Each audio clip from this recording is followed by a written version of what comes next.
नमस्कार दोस्तों, आज की यह साखी एक जत्थेदार जी ने संगत को सुनाई थी कि कमाई वाले सत्संगी लोग किसी के घर का खाना क्यों नहीं खाते और उनके ऐसा करने के पीछे क्या कारण है, वह उन्होंने इस साखी के माध्यम से संगत को समझाया था। तो आइए बड़े ही प्यार से आज की यह साखी शुरू करते हैं। साध संगत जी, साखी की शुरुआत में आप जी फरमाते हैं कि मेरे एक बहुत अच्छे सत्संगी मित्र हैं जो कि अक्सर मुझसे परमार्थ की बातें करते रहते हैं और हमारे एक दूसरे के साथ बहुत अच्छे संबंध है। जब भी मैं उनसे मिलता हूँ तो उनसे मुझे बहुत कुछ सीखने को मिलता है क्योंकि वह बहुत ही कमाई वाले हैं। तो एक बार की बात है कि मैं उनके साथ बैठा हुआ था और उनके साथ कुछ और संगत भी थी और उस समय हमारी सेवा चल रही थी। तो जब चाय पीने का समय हुआ तब वहाँ पर कुछ वार्तालाप होने लगी। किसी सत्संगी ने यह सवाल कर दिया कि जो कमाई वाले जीव हैं, यह किसी के घर का खाना क्यों नहीं खाते?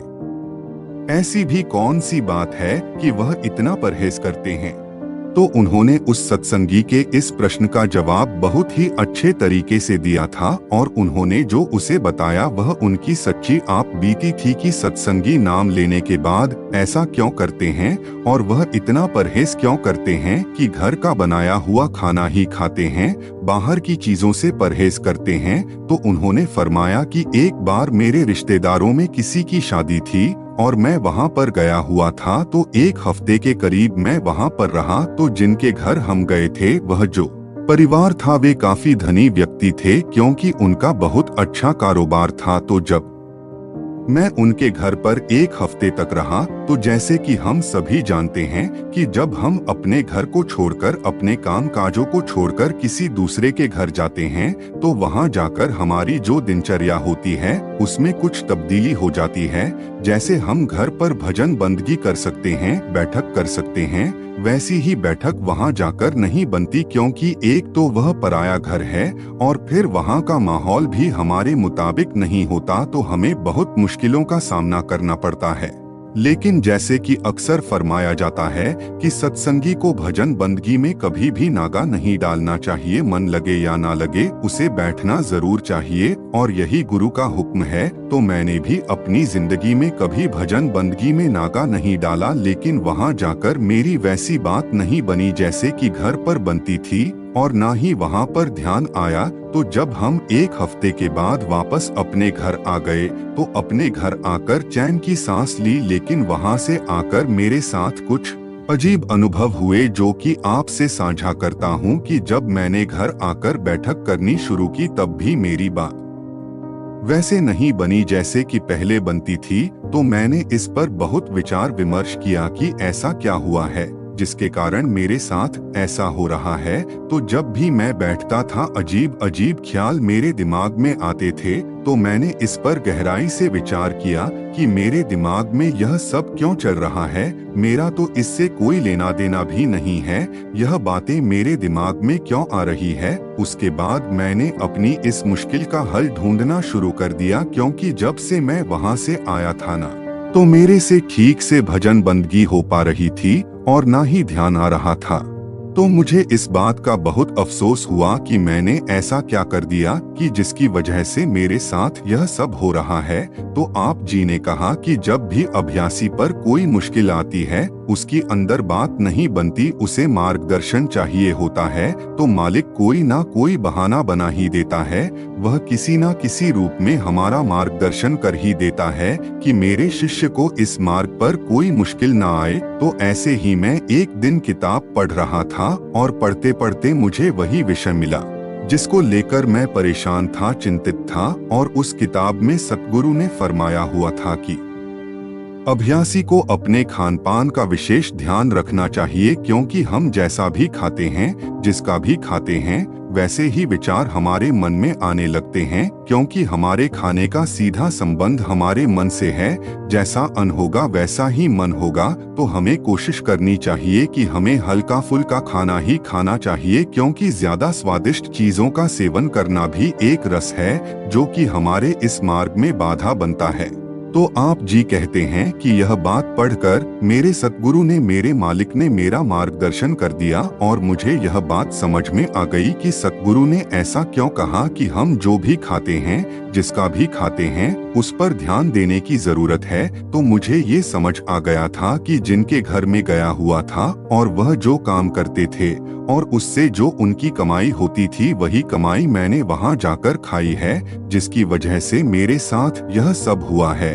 और ऐसे अनुभव केवल उसी को होते हैं जो नाम मार्ग पर चलते हैं, जो बंदगी करते हैं। सीधे साधे संधारण व्यक्ति को इन बातों से कोई फर्क नहीं पड़ता कि वह किसका खा रहा है और कितना खा रहा है। फर्क तो एक अभ्यासी को पड़ता है, क्योंकि जब वह जगह जगह से खाकर भजन बंदगी पर बैठता है और अंदर उसकी बात नहीं बनती, उसे समझ आ जाती है कि कहीं ना कहीं कोई गड़बड़ जरूर हुई है। साध संगत जी, ऐसा ही एक बार मोहम्मद साहब के साथ भी हुआ था। जब मोहम्मद साहब की तबीयत खराब हो गई और उनका अंतिम समय जब नजदीक आया, तो उनकी पत्नी ने देखा कि अब इनकी तबीयत खराब हो गई है, तो मुझे इनके बारे में कुछ सोचना होगा।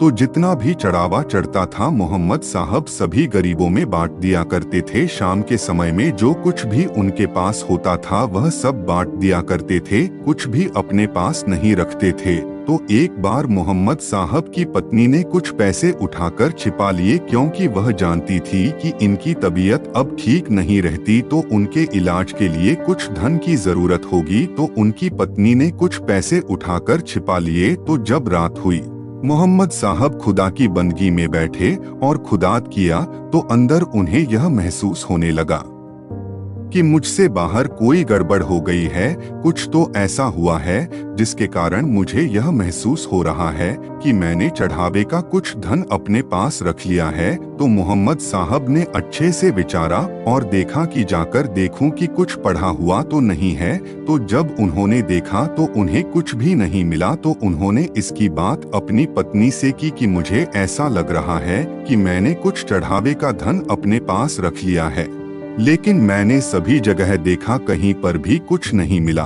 कहीं तुमने तो नहीं रखा? तो मोहम्मद साहब की पत्नी समझ जाती है कि ये ऐसा क्यों कह रहे हैं। तो उनकी पत्नी तकिए के नीचे से वह छिपा कर रखा हुआ धन मोहम्मद साहब को दे देती है और मोहम्मद साहब वे धन बाहर जाकर बांट देते हैं और फिर आकर खुदा की बंदगी में लीन हो जाते हैं।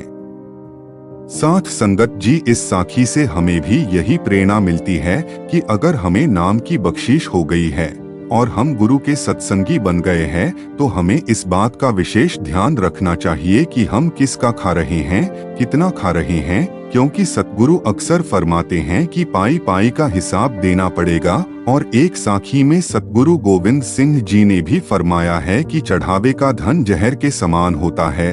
और यह बात तब की है जब सतगुरु गोविंद सिंह जी ने चढ़ावे का धन नदी में फिकवा दिया था और कुछ सेवकों ने सतगुरु से पूछा था कि सतगुरु, आपने ऐसा क्यों किया, जबकि हमें इसकी बहुत आवश्यकता थी, लेकिन आपने इसको नदी में फिकवा दिया। तो सतगुरु ने वहां पर वचन किए थे कि चढ़ावे का धन जहर के समान होता है, तो कोई बाप अपने बच्चों को वह चीज कैसे दे सकता है जबकि उसे पता है कि वह उसके बच्चों के लिए ठीक नहीं है।